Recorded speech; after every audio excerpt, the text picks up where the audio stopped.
Selamat pagi. Assalamualaikum warahmatullahi wabarakatuh. Salam dan bahagia. Sebelumnya, terima kasih atas kesempatan yang diberikan kepada kelompok kami untuk memaparkan materi yang telah kami diskusikan. Adapun topik yang akan kami bahas pada presentasi ini adalah anggaran piutang dan kas. Perkenalkan, saya Nurul Ar-Rahmah yang akan bertugas sebagai moderator pada pagi hari ini. Adapun anggota kelompok kami adalah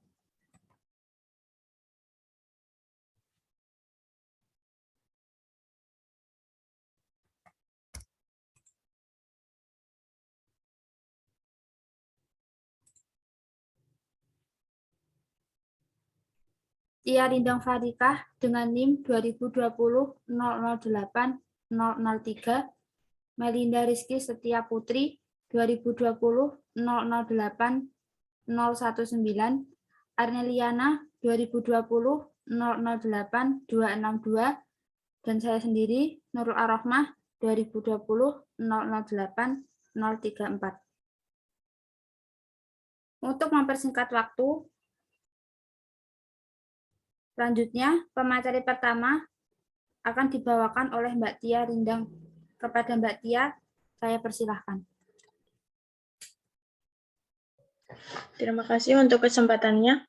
Di sini saya akan menjelaskan tentang pengertian anggaran piutang. Anggaran piutang adalah anggaran yang merencanakan secara terperinci tentang jumlah piutang perusahaan akibat penjualan secara kredit, disertai dengan perubahan-perubahan seperti pertambahan piutang, piutang tertagih, dan sisa piutang dari waktu ke waktu selama periode yang akan datang.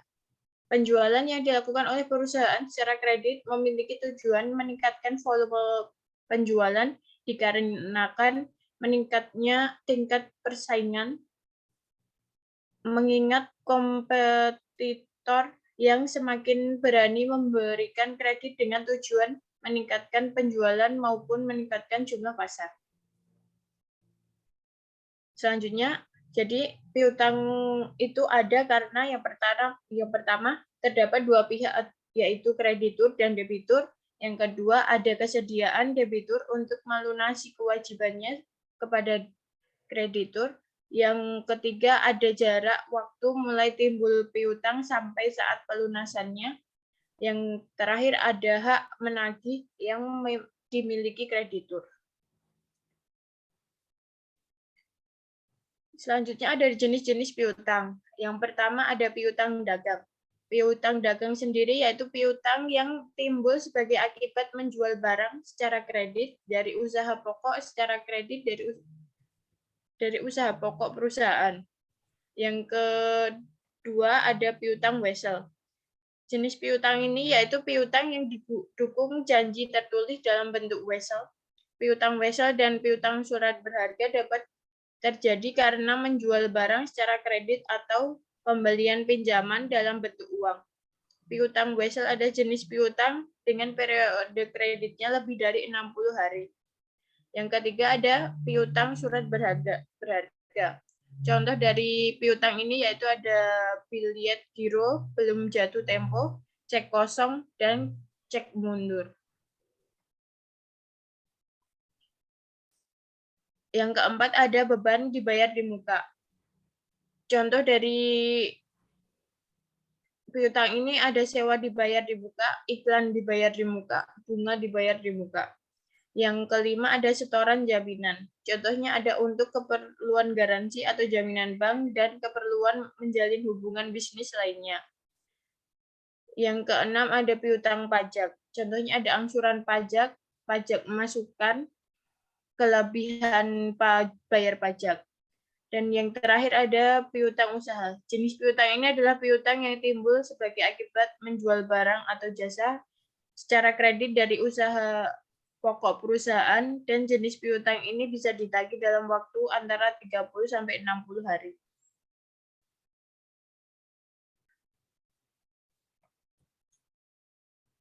Baik, terima kasih kepada Mbak Tia yang telah memaparkan materi. Yang selanjutnya, pemateri kedua kita ada Mbak Melinda. Kepada Mbak Melinda, saya persilahkan. Baik, terima kasih kepada moderator atas kesempatannya. Di sini saya akan menjelaskan mengenai manfaat piutang. Manfaat piutang bisa dilihat dari dua sisi, yaitu secara umum dan secara khusus. Untuk secara umum, anggaran piutang mempunyai 3 gunaan pokok, yaitu yang pertama sebagai pedoman kerja. Sebagai dasar penyusunan anggaran piutang untuk tahun yang akan datang, karena telah diketahui jumlah tingkat penerimaan pelunasan piutang bulan-bulan sebelumnya.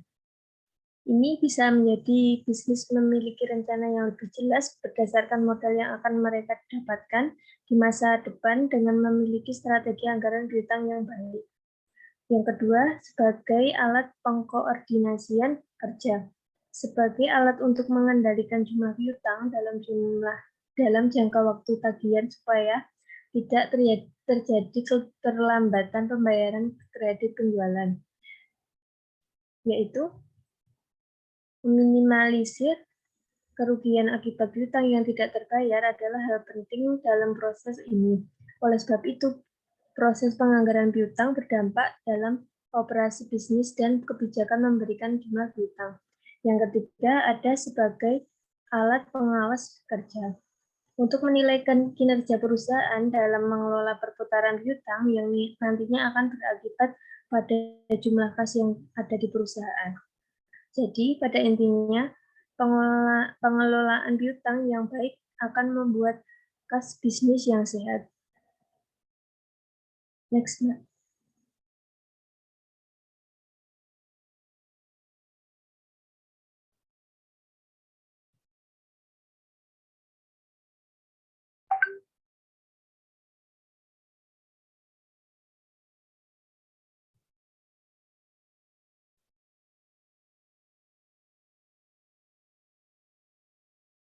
Yang selanjutnya, saya akan menjelaskan mengenai faktor yang mempengaruhi penyusunan anggaran piutang. Agar suatu anggaran dapat berfungsi dengan baik, maka taksiran-taksiran yang termuat di dalamnya harus cukup akurat, sehingga hasilnya tidak jauh berbeda dengan realisasi ke depannya dalam mengelola piutang. Adapun faktor-faktor yang dipertimbangkan dalam menyusun anggaran piutang adalah sebagai berikut. Yang pertama, jumlah penjualan. Semakin besar jumlah penjualan, akan cenderung semakin besar pula transaksi penjualan secara kredit yang akan dilakukan, sehingga piutang perusahaan juga akan bertambah. Yang kedua, keadaan persaingan di pasar, yaitu semakin tinggi tingkat persaingan di pasar, maka volume penjualan secara kredit juga semakin meningkat. Yang ketiga, ada posisi perusahaan dalam persaingan, yaitu semakin kuat posisi perusahaan di pasar, maka perusahaan cenderung untuk melakukan penjualan secara tunai. Namun sebaliknya, jika posisi perusahaan cenderung lemah, maka perusahaan melakukan penjualan secara kredit. Yang keempat, ada syarat pembayaran atau term of payment, yaitu semakin besar potongan penjualan secara tunai, maka piutang akan semakin sedikit. Artinya konsumen cenderung membeli secara tunai. Namun sebaliknya, jika potongan penjualan semakin besar, maka kecenderungan konsumen untuk melakukan pembelian secara kredit, akibatnya piutang perusahaan juga akan semakin besar. Yang kelima, ada kebijakan perusahaan dalam penagihan piutang. Semakin intens perusahaan melakukan penagihan piutang, maka jumlah piutang perusahaan semakin berkurang. Namun sebaliknya, jika perusahaan tidak aktif, maka jumlah piutang juga akan semakin menumpuk. Yang keenam, rencana perusahaan untuk melakukan penjualan secara kredit. Semakin besar rencana penjualan secara kredit, berakibat jumlah piutang juga semakin membesar. Demikian juga sebaliknya, jika rencana penjualan secara kredit dikurangkan, maka piutang juga semakin kecil. Contohnya adalah jika perusahaan menganggarkan akan menjual sebagian aktivitas tetapnya secara kredit, maka hal ini akan menambah jumlah piutang usaha perusahaan. Next.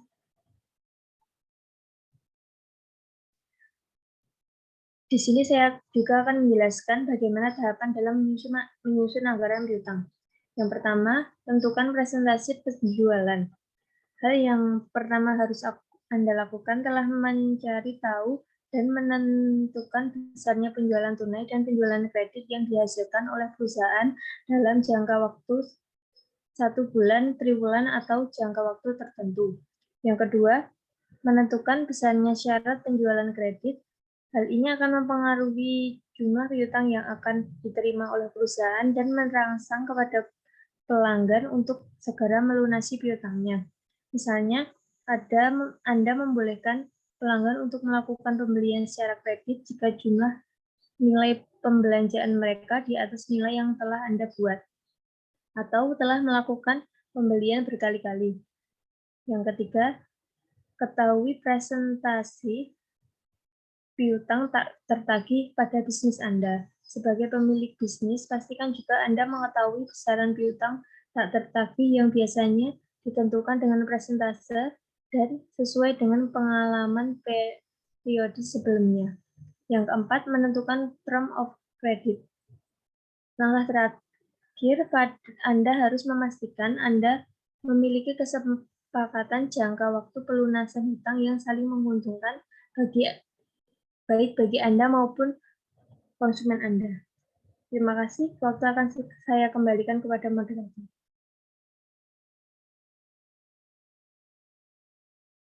Baik, pemateri yang selanjutnya akan dibacakan oleh saya sendiri. Di sini saya akan menjelaskan tentang tips terbaik dalam melakukan pengelolaan piutang. Yang pertama, selalu perbarui informasi kontak pelanggan. Jika informasi kontak yang Anda miliki untuk pelanggan Anda telah berubah, mereka mungkin tidak menerima faktur yang akan kirimkan pada mereka. Yang kedua, mengintegrasikan proses persetujuan kredit terstruktur. Memilih untuk menyetujui atau menolak kredit untuk vendor dapat memengaruhi anggaran piutang Anda. Jadi penting untuk berkonsultasi dengan Departemen Keuangan dan Akuntansi saat membuat sistem untuk persetujuan kredit. Yang ketiga, kirim faktur sesegera mungkin. Perusahaan dapat menangani faktur lebih cepat dalam beberapa tahun terakhir, terutama ketika mereka menggunakan penagihan online. Mengirim faktur secara terjadwal dan teratur memberi pelanggan pesan bahwa faktur Anda penting dan Anda ingin mereka segera membayarnya.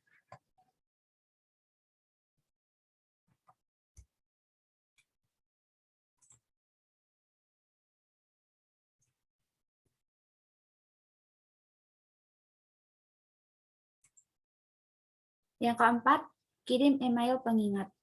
Saat Anda mengumpulkan informasi kontak dari pelanggan Anda, pastikan untuk mendapatkan email mereka. Bahkan jika mereka lebih suka tagihan kertas, Anda dapat menggunakan email mereka untuk mengirimi mereka pengingat ketika mereka memiliki pembayaran yang akan datang atau jika mereka melewatkan pembayaran mereka. Yang kelima, tetapkan tanggal jatuh tempo lebih awal. Seperti yang kami bahas di paragraf sebelumnya, ketentuan pembayaran berbeda-beda di setiap perusahaan, bahkan untuk setiap pelanggan. Jadi Anda dapat mencoba dan berbeda untuk melihat apa yang memberikan hasil terbaik. Yang selanjutnya, materi anggaran kas. Pengertian anggaran kas. Anggaran kas dapat diartikan sebagai sebuah alat yang digunakan oleh perusahaan untuk perkiraan arus kas, di mana besaran arus kas yang diperkirakan tersebut akan terjadi pada waktu atau periode tertentu. Sehingga ada yang disebut dengan estimasi yang berlaku untuk penentuan arus kas. Penentuan ini bertujuan untuk mengetahui apakah anggaran perusahaan cukup atau tidak.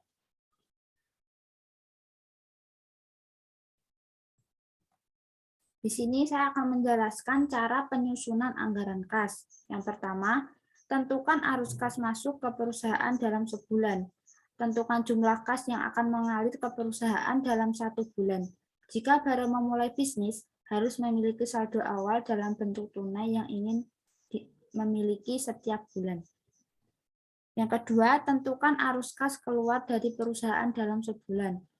Suatu perusahaan pasti memiliki pengeluaran setiap bulan. Misalnya, bisnis perlu membeli alat tulis atau perlengkapan kantor, membayar perawatan mobil dan bahan bakarnya, dan membayar karyawan.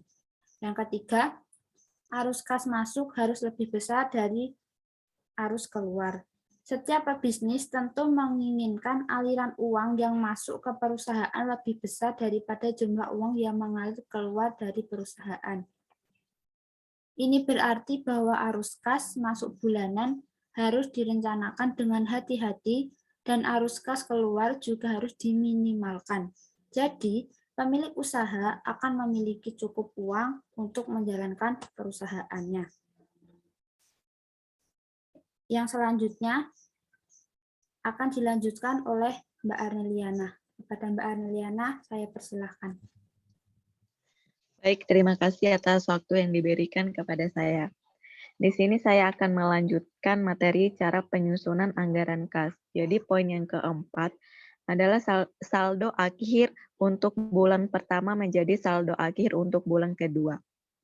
Salah satu aturan penting dan mendasar dalam membuat anggaran kas adalah memasukkan saldo akhir untuk bulan pertama menjadi saldo awal untuk bulan kedua. Setiap bulan, mungkin harus menambahkan lebih banyak item ke analisis saat bisnis tumbuh dan harus memutuskan saldo akhir minimum yang harus dimiliki perusahaan setiap bulan agar bisnis dapat berjalan dengan baik.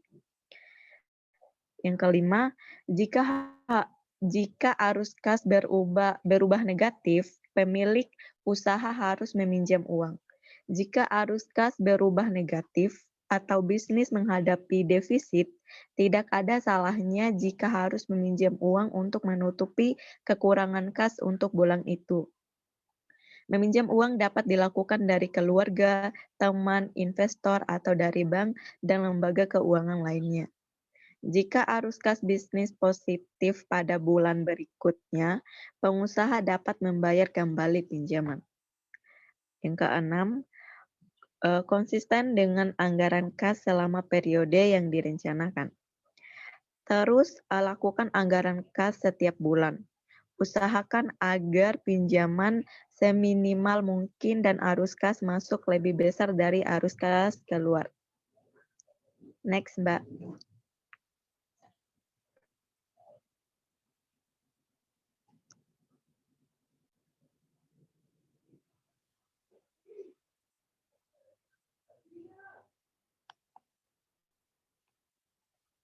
Materi selanjutnya yaitu metode anggaran kas. Setelah kita mengetahui bagaimana tahap dalam penyusunan anggaran, maka selanjutnya adalah mengetahui metode dari penganggaran kas tersebut. Berikut ini merupakan paparan mengenai jenis-jenis atau bentuk dari anggaran kas. Yang pertama, metode penerimaan dan pembayaran. Dengan metode ini, anggaran kas disusun berdasarkan kolom. Ada dua bagian. Bagian pertama adalah tanda terima dan bagian kedua adalah pembayaran. Poin yang kedua, metode untung dan rugi yang disesuaikan. Metode ini juga disebut laporan arus kas. Jenis anggaran ini disiapkan untuk jangka panjang. Ini memberikan lebih banyak rincian pendapatan dan pengeluaran sehubungan dengan perencanaan jangka panjang. Yang ketiga, metode neraca. Metode ini sangat mirip dengan metode untung dan rugi yang disesuaikan dengan metode ini. Semua item neraca dicatat pada sisi masing-masing, kecuali kas. Kemudian, neraca seimbang. Jika sisi kewajiban lebih berat dari sisi aset, angka perimbangannya adalah kas di bank. Demikian juga, jika sisi aset lebih berat dari sisi kewajiban, angka perimbangannya adalah overdraft, yang merupakan perpanjangan kredit dari bank yang diberikan ketika saldo dalam rekening mencapai 0. Next, Mbak.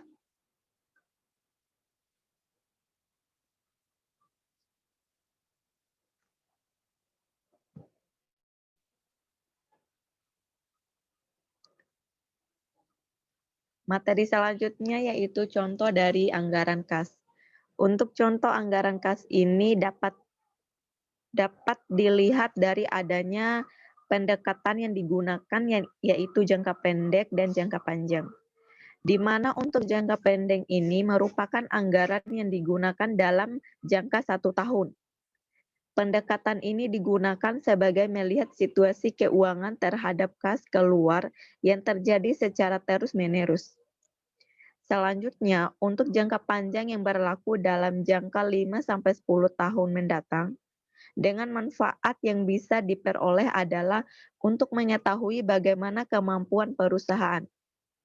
Kemampuan yang dimaksud untuk memberikan tambahan dana dari sumber internal dan memperkirakan saldo kas akhir. Demikian juga anggaran kas memungkinkan manajemen untuk memperkirakan sejumlah besar uang tunai. Memiliki sejumlah besar kas yang menganggur di rekening bank sangat tidak ideal untuk perusahaan. Paling tidak, uang ini harus diinvestasikan untuk mendapatkan jumlah bunga yang wajar.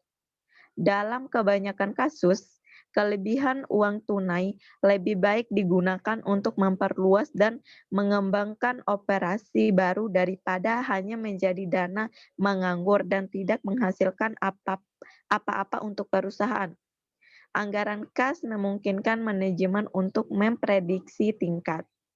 Terima kasih, itu saja yang bisa saya sampaikan. Selanjutnya saya kembalikan ke moderator.